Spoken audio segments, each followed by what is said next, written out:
ನನ್ನ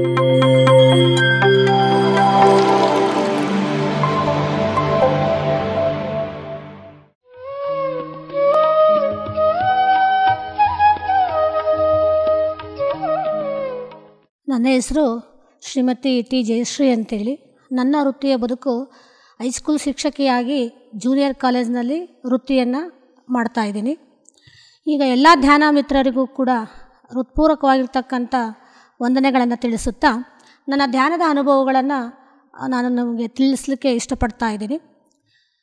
ಧ್ಯಾನ ಇದು ನನಗೆ 2020ರಿಂದ ಚಾಲ್ತಿಯಲ್ಲಿ ಬಂತು. ಅದಕ್ಕಿಂತ ಮುಂಚಿತವಾಗಿ ನನ್ನ ಧ್ಯಾನದ ಬಗ್ಗೆ ಚಿಕ್ಕವಳಿಂದಲೂ ಕೂಡ ಈ ಸುಧಾ, ತರಂಗ, ಪ್ರಜಾಮತ ಈ ಪುಸ್ತಕದಲ್ಲಿ ಬರ್ತಕ್ಕಂಥ ಆಧ್ಯಾತ್ಮಿಕ ವಿಚಾರಗಳನ್ನು ನಾನು ಅಭ್ಯಾಸವನ್ನು ಮಾಡ್ತಾಯಿದ್ದೆ. ಯಾಕೆ ಅಂತೇಳಿದ್ರೆ ನಮ್ಮ ತಂದೆಯವರು ಕೂಡ ಆಧ್ಯಾತ್ಮಿಕ ವೃತ್ತಿಯಲ್ಲಿ ಮುಂದುವರಿರ್ತಕ್ಕಂಥವ್ರು. ಸಾಕಷ್ಟು ಬಾರಿ ಹೇಳ್ತಾಯಿದ್ರು, ಯೋಗ ಮಾಡ್ತಾಯಿದ್ರು, ಧ್ಯಾನ ಮಾಡ್ತಾಯಿದ್ರು, ಪ್ರಾಣಾಯಾಮ ಇವೆಲ್ಲ ಮಾಡ್ತಾಯಿದ್ರು. ಬಟ್ ಅದನ್ನು ನಾನು ಅಷ್ಟೊಂದು ಸೀರಿಯಸ್ ಆಗಿ ತೊಗೊಳ್ತಿರ್ಲಿಲ್ಲ. ನನಗೆ ತುಂಬ ಸಿಟ್ಟು ಕೂಡ ಇತ್ತು. ಆಮೇಲೆ ನನಗೆ ಯಾವ ಕೆಲಸ ಆಗಬೇಕೋ ಅದು ತಕ್ಷಣ ಆಗಿಬಿಡ್ಬೇಕು, ಆ ಒಂದು ಮನೋಭಾವನೆ ನನ್ನಲ್ಲಿತ್ತು. ನನ್ನ ವಿದ್ಯಾರ್ಥಿಗಳಾಗಲಿ ಅಥವಾ ನಮ್ಮ ಮನೆಯವರಾಗಲಿ ಯಾರೇ ಕೆಲಸವನ್ನು ಮಾಡದೇ ಇದ್ದಾಗ ಅವ್ರ ಮೇಲೆ ತುಂಬ ಕೋಪಕ್ಕೆ ನಾನು ಒಳಗಾಗ್ತಾ ಇದ್ದೆ. ಈ ಕೋಪವು ನನಗೆ ಒತ್ತಡವನ್ನು ಉಂಟು ಮಾಡ್ತು ಅಂತಕ್ಕಂಥದ್ದು.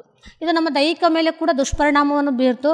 ನಮ್ಮ ತಂದೆಯವರು ಹೇಳ್ತಾಯಿದ್ರು, ನೀನು ಭಾಳ ತುಂಬ ಸಿಟ್ಟು ಮಾಡ್ತಾ ಇರ್ತೀಯ, ನೀನು ತುಂಬಾ ಸಿಟ್ಟು ಮಾಡೋದ್ರಿಂದ ದೇಹದ ಮೇಲೆ ಅನಾರೋಗ್ಯ ಬರುತ್ತೆ ಅಂತೇಳಿ ಸಾಕಷ್ಟು ಬಾರಿ ಹೇಳಿದರೂ ಕೂಡ ಇದೇನೋ ಹಿತ್ಲು ಗಿಡ ಮದ್ದಲ್ಲ ಅಂತಾರಲ್ಲ, ಹಾಗೆ ನನ್ನ ತಂದೆಯ ಮಾತನ್ನು ತಿರಸ್ಕಾರ ಮಾಡ್ತಾನೆ ಬಂದೆ.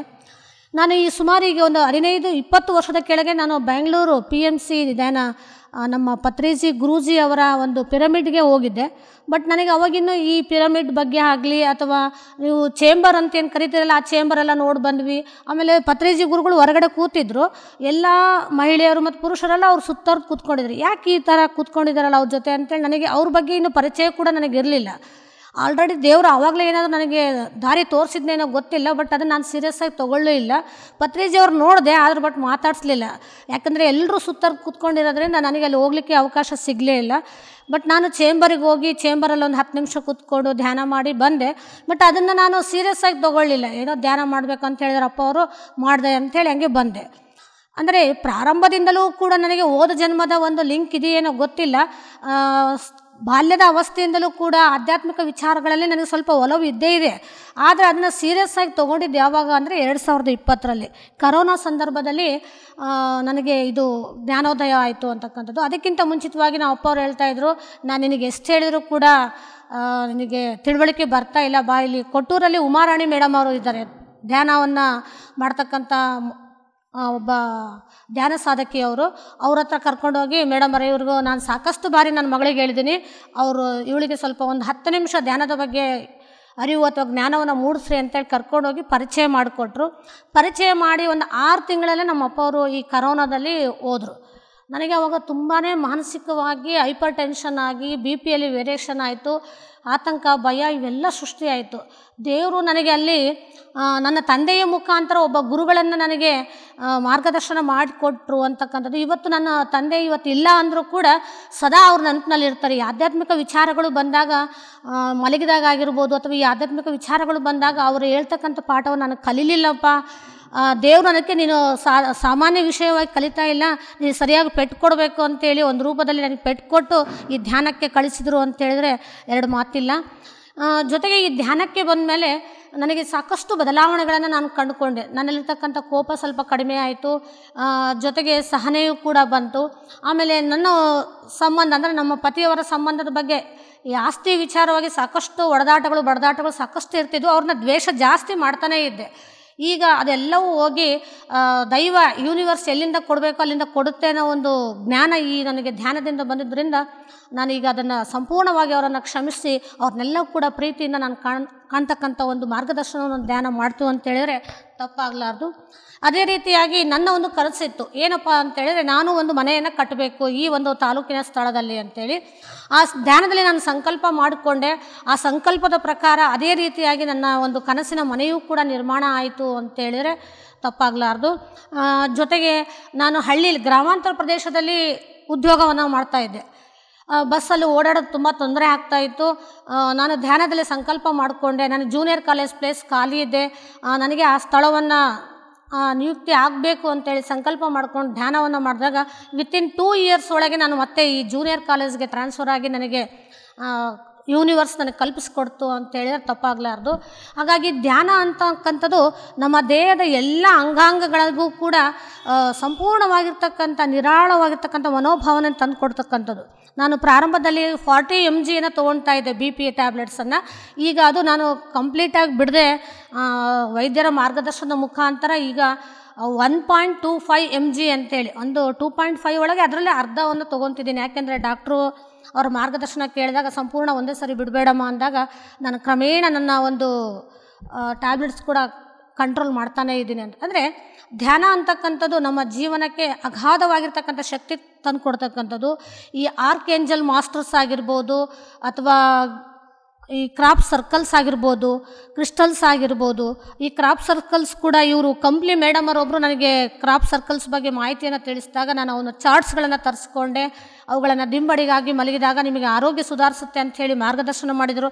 ಅದ್ರ ಪ್ರಕಾರ ದಿನನಿತ್ಯ ನಾನು ದಿಂಬಡಿಗೆ ಹಾಕಿ ಮಲಗಿದಾಗಿಂದ ಸಂಪೂರ್ಣವಾಗಿರ್ತಕ್ಕಂಥ ಆಳವಾದ ನಿದ್ದೆಗೆ ಹೋಗ್ತಾ ಇದ್ದೀನಿ.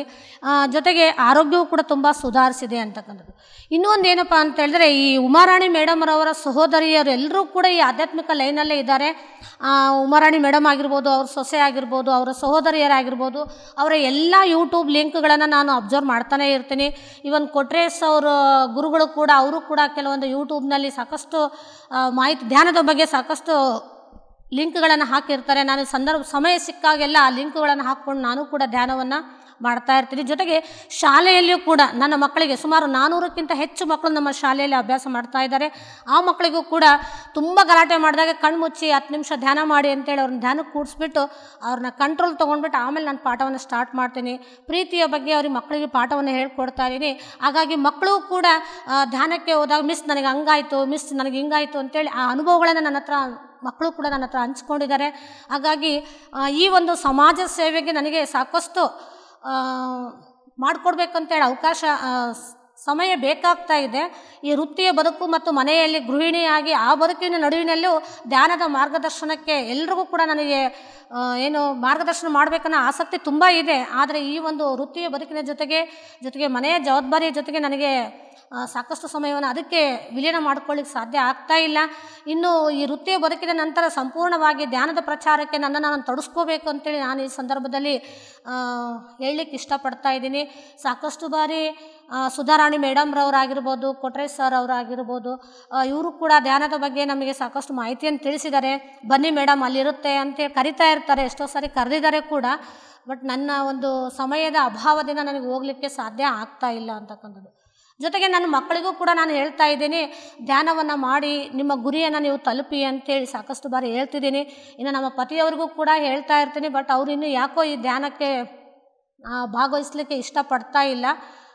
ನಾನು ಭಾಳ ಹೊತ್ತು ಕೂತ್ಕೊಂಡ್ರು ಕೂಡ ನನ್ನನ್ನು ಕೂಡ ಅವರು ಟೀಸ್ ಮಾಡ್ತಿರ್ತಾರೆ, ಯಾಕೆ ಇಷ್ಟೊತ್ತು ಕೂಡ್ತೀಯಾ, ಸಮಯ ವ್ಯರ್ಥ ಮಾಡ್ತೀಯ ಅಂತೇಳಿ. ಆದರೆ ಆ ಧ್ಯಾನದಲ್ಲಿ ಇಳಿದಾಗ ಗೊತ್ತಾಗುತ್ತೆ ನಿಜವಾದ ಧ್ಯಾನದ ಸವಿ ಏನು ಅಂತೇಳಿ.